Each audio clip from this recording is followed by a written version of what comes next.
Hi students, this is your science miss. In this session, we are going to continue with Unit 6 Sound. உங்கள் எல்லாருக்குமே தெரியும் sound பற்றி. So நம்ம வந்து day to day லைஃப்பில் வந்து நிறைய சவுண்டை வந்து கேட்குறோம் இல்லையா. ஸோ யார் எது பேசினாலும் இன்னொருத்தவங்களுக்கு வந்து அந்த சவுண்ட் வந்து கேட்டால் தான் அவங்க என்ன சொன்னாங்க அப்படிங்கிறது புரியும். Each sound has a particular characteristic. Sound enables us to communicate with each other. ஒருத்தரோட ஒருத்தர் கம்யூனிகேட் பண்ணிக்கிறதுக்கு சவுண்ட் வந்து ரொம்ப யூஸ்ஃபுல்லாக இருக்குது. ஸோ எல்லா சவுண்டுமே நம்மளுக்கு வந்து ஒரே மாதிரி இருக்காது. ஸோ மியூசிக் மாதிரி இருக்கக்கூடிய ப்ளீஸிங் சவுண்ட் வந்து எப்போ நம்மளுக்கு கேட்டுக்கிட்டே இருக்கணும் அப்படிங்கிற மாதிரி இருக்கும் இல்லையா. ஆனால் அதே நேரத்தில் நாய்ஸ் மாதிரியான சவுண்ட் வந்து ரொம்ப கேட்கறதுக்கே அருவருப்பாக இருக்கான், எப்படா இது முடியும் அப்படிங்கிற மாதிரி இருக்கும். ஸோ இந்த மாதிரி டிஃப்ரெண்ட் டைப்ஸ் ஆஃப் சவுண்ட்லாம் இருக்குது.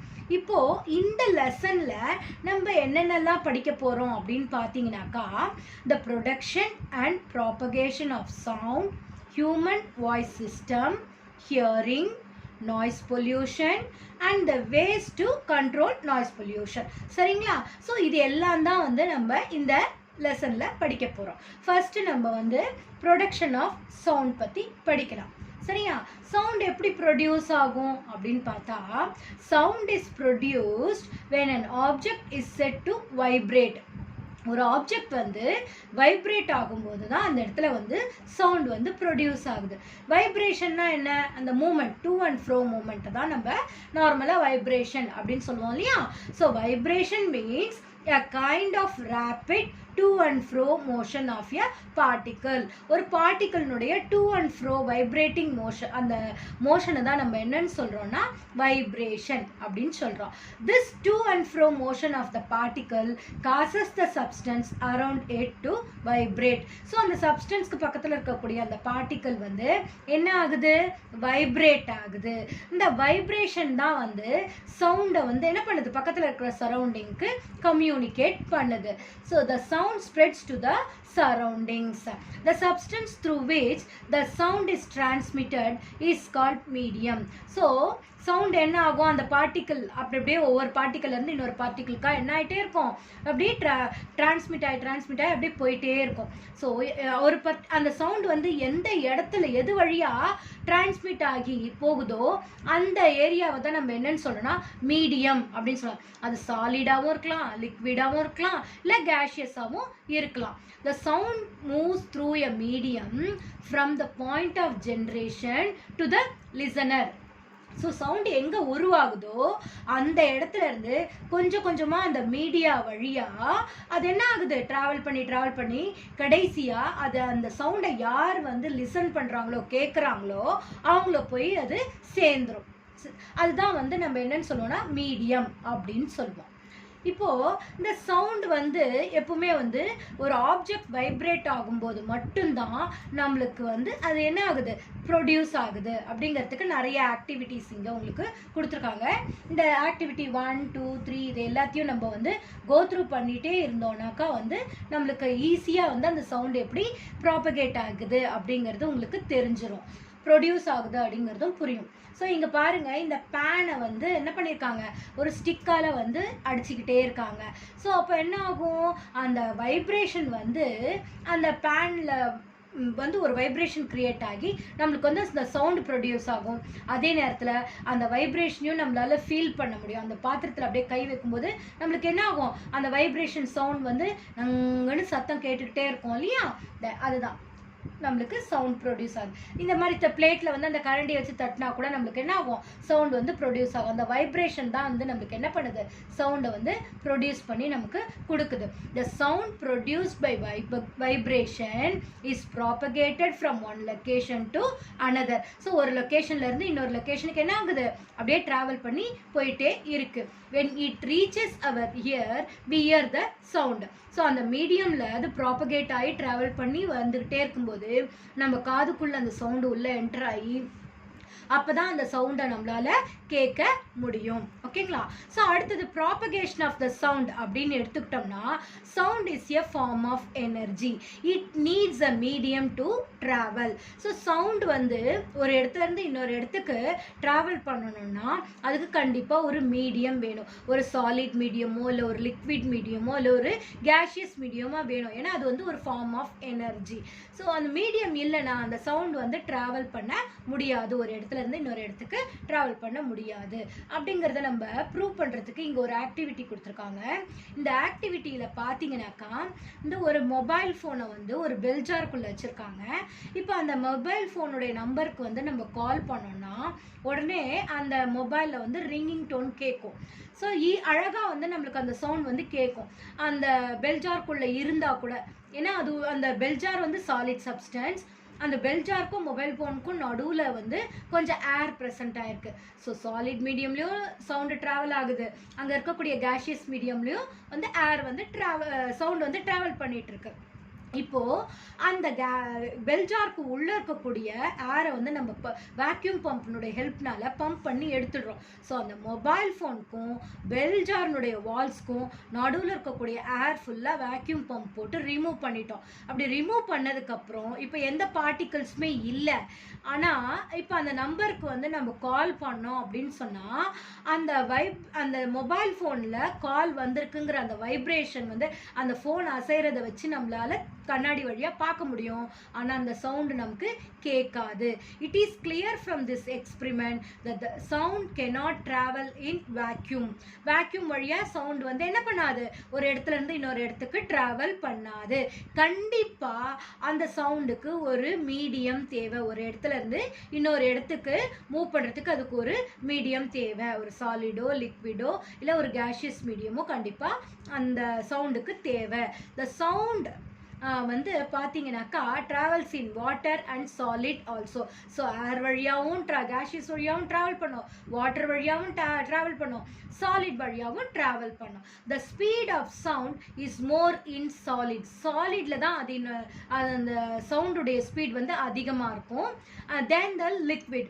And it is very less in gaseous. கேஷியஸில் தான் வந்து ரொம்ப கம்மியான ஸ்பீடில் அதை ட்ராவல் பண்ணும். சாலிடில் அதிகமான ஸ்பீடில் வந்து ட்ராவல் பண்ணும். இங்கே டூ யூ நோவில் பார்த்தீங்கன்னாக்கா தாமஸ் ஆல்வா எடிசன் வந்து நிறைய இன்வென்ஷன்ஸ் பண்ணியிருக்காரு.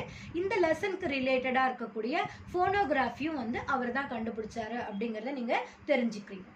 அடுத்தது இங்கே பார்த்தீங்கன்னாக்கா the speed of sound is the distance traveled by sound in 1 second. So அதனுடைய ஸ்பீடை வந்து நம்ம எப்படி கால்குலேட் பண்ணுறோம் அப்படின்னு பார்த்தீங்கன்னா distance traveled by sound in 1 second. அப்போ தான் வந்து அதனுடைய ஸ்பீடை வந்து நம்மளால் கால்குலேட் பண்ண முடியும். It is denoted by V. அது வந்து விங்கிற சிம்பிள் வச்சு நம்ம டினோட் பண்ணுறோம். It is represented by the expression V is equal to 2 lambda where n is the frequency and lambda is the wavelength. So இப்போ நம்ம இங்கே ரெண்டு புது வார்த்தையை தெரிஞ்சுக்கிட்டு இருக்கோம். ஃப்ரீக்வென்சி ஒன்று, இன்னொன்று வேவ் லென்த் ஒன்று. ஸோ இந்த ஃப்ரீக்வென்சிக்கும் வேவ் லென்த்துக்கும் என்ன டெஃபினேஷன் அப்படிங்கிறத நம்ம பார்க்கலாம். இங்கே இந்த மோர் டு நோவில் வந்து நம்ம ரெண்டுத்துக்குமே வந்து நம்மளுக்கு டெஃபினேஷன் கொடுத்துருக்காங்க. பார்த்தீங்கன்னாக்கா wavelength is the distance between two consecutive particles which are in the same phase of vibration.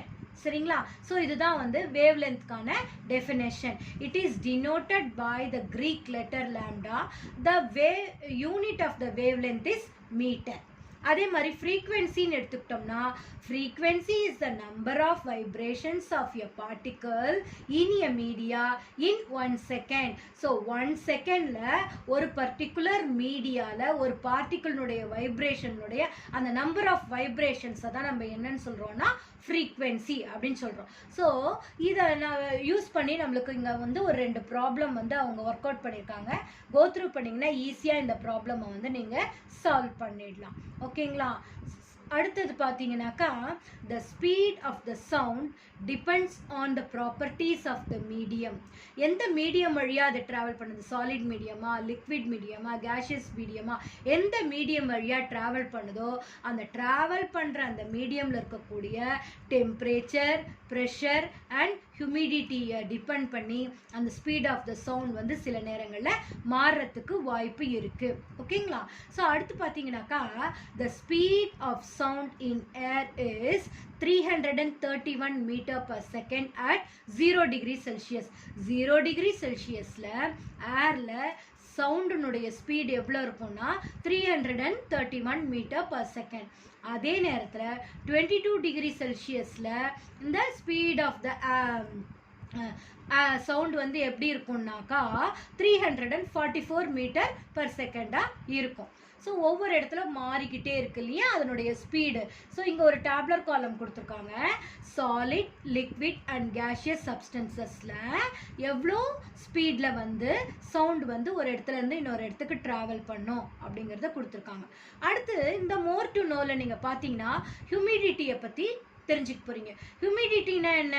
அந்த வாட்டர் கண்டென்ட் நேச்சர் எவ்வளோ வந்து வாட்டர் வேப்பர் வந்து ப்ரெசண்ட் ஆகிருக்கு அப்படிங்கிறது தான் நம்ம ஹியூமிடிட்டி அப்படி ஈரப்பதம் அப்படின்னு சொல்லுவோம். The amount of water vapour present in the air is known as humidity. சரிங்களா? ஸோ இதுதான் வந்து ஹியூமிடிட்டிக்கான correct definition.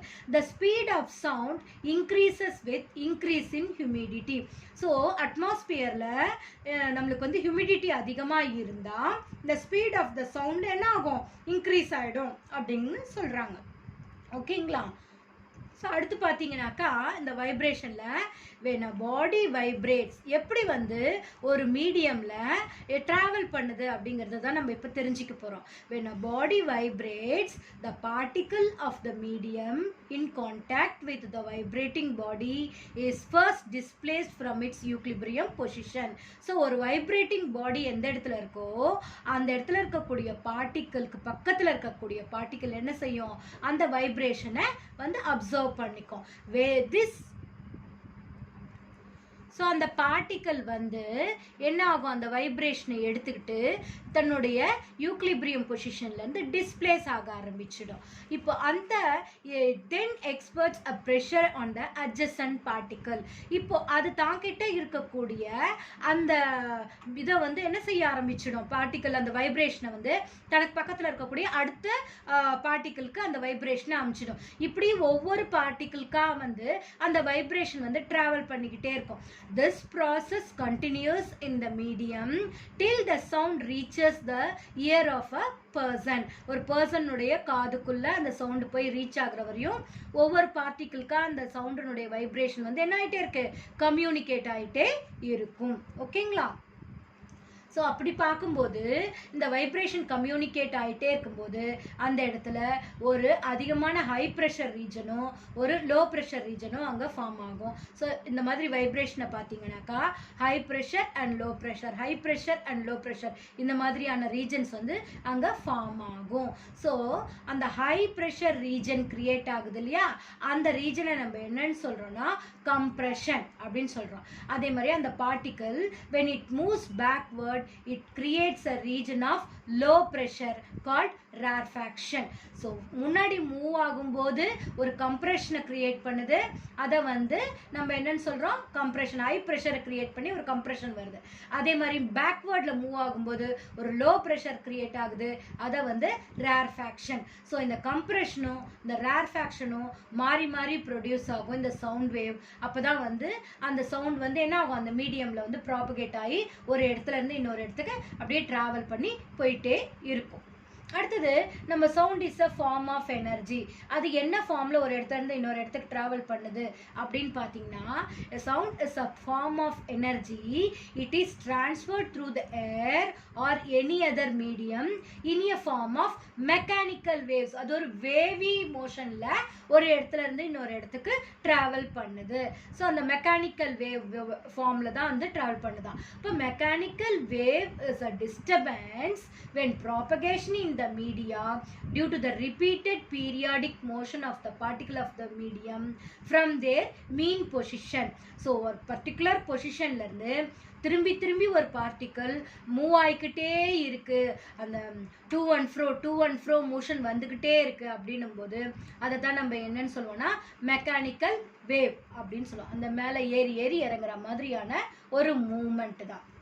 It means that the energy is transferred from one particle to another as a wave motion. ஒரு particle இருந்து இன்னொரு பார்ட்டிகிளுக்கு அந்த vibration move ஆகும்போது அந்த energy is transferred from one particle to another. அது வேவ் மோஷன்ல வந்து என்ன ஆகுது, நமக்கு இங்கேருந்து அங்கே போகுது. இப்போ நம்ம இப்படி கிரியேட் ஆகிற அந்த வேவ் மோஷனுடைய கேரக்டரிஸ்டிக்ஸ் என்னென்ன அப்படிங்கிறத பார்க்க போகிறோம். So the characteristics of a wave motion are only the energy is transferred, not the particle. பார்த்தீங்கன்னா ரொம்ப ரொம்ப இம்பார்ட்டண்ட் இந்த 3 பாயிண்ட்டுமே. இந்த characteristics of a wave motion, அந்த பார்ட்டிக்கல் வந்து அந்த இடத்துலையே தான் அப்படியே இருக்கும். ஆனால் அந்த பார்ட்டிக்கலில் இருக்கக்கூடிய எனர்ஜி மட்டும்தான் ஒரு பார்ட்டிக்கல்லேருந்து இன்னொரு பார்ட்டிக்கலுக்கு டிரான்ஸ்ஃபர் ஆகிட்டே இருக்கும். புரியுதுங்களா உங்களுக்கு? அடுத்தது, the velocity of the wave motion is different from the velocity of the vibrating particle. அந்த vibrating particle உடைய velocity விட டிஃப்ரெண்டா இருக்கும். அந்த velocity of the wave motion வந்து வேற டிஃப்ரெண்டா இருக்கும். ஓகே, அடுத்தது, for the propagation of the mechanical wave the medium must possess the property of inertia, elasticity, uniform density and minimum friction. இதில் எதுனா ஒரு கேரக்டர் வந்து கண்டிப்பாக வந்து அந்த மீடியம்க்கு ப்ரெசென்ட் ஆகிருக்கணும். அப்போ தான் வந்து என்ன பண்ண முடியும், அந்த வேவ் வந்து மூவ் ஆக முடியும், ஒரு இடத்துலேருந்து இன்னொரு இடத்துக்கு மூவ் ஆக முடியும். அடுத்து இங்கே டூ யூ நோவில் உங்களுக்கு ஒரு கொஷின் கேட்டிருக்காங்க. என்னென்னா, how to astronauts communicate with each other? விண்வெளியில் இருக்கக்கூடிய விண்வெளி ஆராய்ச்சியாளர்கள் வந்து ஒருத்தரோட ஒருத்தர் எப்படி வந்து நான் கம்யூனிகேட் பண்ணிப்பாங்க அப்படின்னு கேட்டிருக்காங்க. த அஸ்ட்ரானட்ஸ் வந்து என்ன பண்ணுவாங்கன்னா, எப்பவுமே ஒரு ஹெல்மெட் போட்டுட்டு இருப்பாங்க இல்லையா, அந்த ஹெல்மெட்லேயே வந்து அந்த சவுண்ட் வேவ்ஸை டிரான்ஸ்ஃபர் பண்ணக்கூடிய ஒரு இதை வந்து காதில் வந்து மாட்டிட்டு இருப்பாங்க. த astronauts have device in their helmet which transfer the sound waves from their voice into radio waves and transmit it to the ground, illana another astronaut in space. So this is exactly the same how a radio at your house. நம்ம வீடுகளில் radio வந்து எங்கேயோ தூரத்தில் இருக்கக்கூடிய radio ஸ்டேஷன்லேருந்து வரக்கூடிய அந்த radio வேவ்ஸை observe பண்ணி அதை வந்து என்ன ஆகுது, மெக்கானிக்கல் வேவ்ஸாக மாற்றி நம்மளுக்கு வந்து அந்த கரண்ட்டினுடைய ஹெல்ப்னாலேயோ இல்லை பேட்டரியினுடைய ஹெல்ப்னாலேயோ அதை ரிசீவ் பண்ணி நமக்கு வந்து அதை என்ன மாற்றுது, அந்த வேவ்ஸை நம்மளுக்கு கொடுக்குது இல்லையா. ஸோ அந்த மியூசிக்கை நம்மளுக்கு கொடுக்குது இல்லையா. அதே மாதிரி தான் இது ரேடியோ வேவ்ஸை ஆக்ட் பண்ணி நான் ஒருத்தர்கிட்டேருந்து இன்னொருத்தவங்களுக்கு அவங்களுடைய கம்யூனிகேஷன் வந்து பாஸ் ஆகுது. அண்ட் எர்த்துக்கும் வந்து அந்த கம்யூனிகேஷன் அப்படிதான் வந்து ரீச் ஆகுது. சரியா? ஸோ அடுத்து நம்ம தெரிஞ்சுக்க போகிறது வந்து types of mechanical wave. Mechanical வேவ்ல நம்மளுக்கு 2 டைப்ஸ் ஆஃப் வேவ்ஸ் இருக்கு. என்னென்னு பார்த்தீங்கன்னா, transverse waves and longitudinal waves. So 2 types of waves நம்மளுக்கு இருக்கு. ஸோ டிரான்ஸ்ஃபர் வேவ்னா என்ன அப்படின்னு பார்த்தீங்கன்னா, இனி a transfer wave the particle in the of a media vibrate in the direction which is perpendicular the direction of the energy transfer. இங்க பாருங்க, இந்த arrow mark உங்களுக்கு கொடுத்துருக்காங்க பாருங்க, இது டிரான்ஸ்ஃபர் வேவ், இது வந்து என்னது, எனர்ஜி டிரான்ஸ்போர்ட். இதுக்கு பெர்பெண்டிகுலரா இருக்கு இல்லையா. So in a transfer wave the particle of the medium vibrate in a direction which is perpendicular to the direction of propagation of wave.